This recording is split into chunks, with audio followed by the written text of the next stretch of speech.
খুলনার শেখ বাড়ি এখন ধ্বংসস্তূপ। সাবেক প্রধানমন্ত্রী শেখ হাসিনার চাচাতো ভাই ৫ ভাইয়ের শেখ বাড়িটি বুধবার রাতে অগ্নিসংযোগ ও বুলডোজার দিয়ে ভাঙচুরের পর গতকাল সকাল থেকে লোকজন বাড়ির ইট রড খুলে নিয়ে যাচ্ছে। বিস্তারিত জানাতে সরাসরি যুক্ত হচ্ছেন খুলনার প্রতিনিধি মোহাম্মদ অসীম। অসীম, কি অবস্থা দেখছেন সেখানে?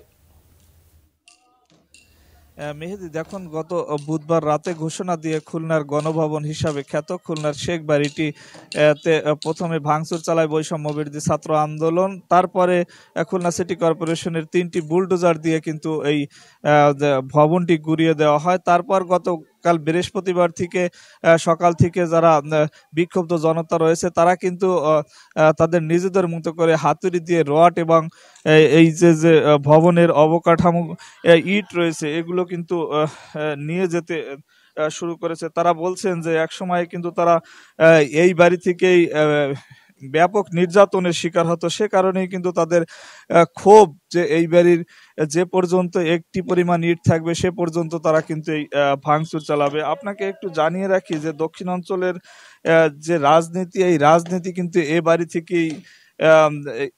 বাড়ি থেকেই হতো, অর্থাৎ এই বাড়ির বিরুদ্ধে দক্ষিণ অঞ্চলের রাজনীতিতে কেউ কিছুই করতে পারতো না। আসলে এই কালার এক্সপার্ট, জর্জ স্যাপ এবং মাইল্ড অন হ্যান্ডস টেকনোলজি সমৃদ্ধ অরিক্স ক্রিস্টাল ওয়াশ আপনার লন্ড্রি এক্সপার্ট।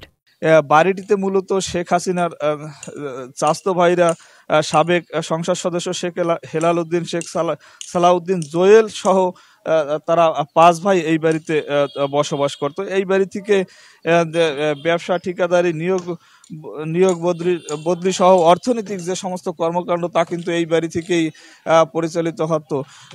আসলে সেই ক্ষোভের প্রকাশের ক্ষোভ থেকেই কিন্তু সাধারণ মানুষ এই বাড়িটি এখন একেবারেই নিঃশেষ করে দিচ্ছে। এই বাড়ির প্রায় 70% কিন্তু ইতিমধ্যেই শেষ হয়ে গেছে।